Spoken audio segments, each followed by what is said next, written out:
going to go over how to add custom questions or questions in general to your polls. The easiest way to do that is to select Create a Polls, which will create a new student polls.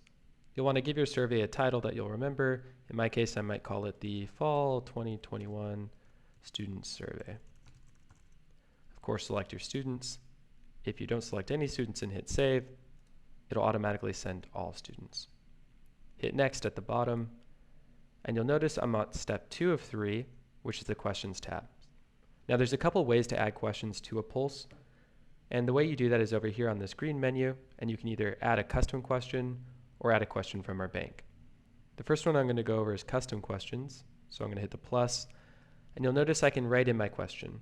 So this might be a Likert scale question, multiple choice, checkboxes, or multiple select, open-ended, or written response. But for the purpose of this, I'm just going to leave it at the scale. And I might ask something like, how cool do you think Boogie the dog is? You'll notice by default I have 2 options here, but I can add 2 more if I want to make it a little bit more granular. And I can start entering my options. Not cool at all, somewhat cool, very cool, the coolest.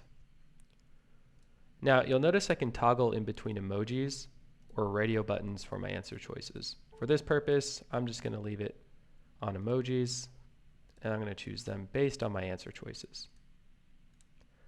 Also remember that Kelvin's reporting is all based around percent favorability, so you're going to want to select favorability for the questions, and this is in context to what you're asking.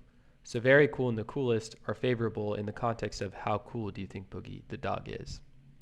Your last step for a custom question is to select the dimension here. You can select ones that already exist, or you can create your own. So I might call this coolness, and you're going to want to give it a description so that people know what it means. How cool the dog is, in your opinion. It's very similar to the idea of like an academic standard of what is this question supposed to be measuring. Now I'm going to add another question from the question bank by clicking this, and just like I'm used to, I'm going to be able to select the different dimensions if I want to toggle between different subjects, and I just click add there to add it in. Now you'll notice I do have a typo here, but what's nice is I can actually click it and I can correct that and then keep going by adding another question. You'll notice I can delete, and I can also copy the question, which is just to duplicate. So I'm going to delete that one there. I'm going to hit next, and now I'm at the third and final step, which is to create my schedule.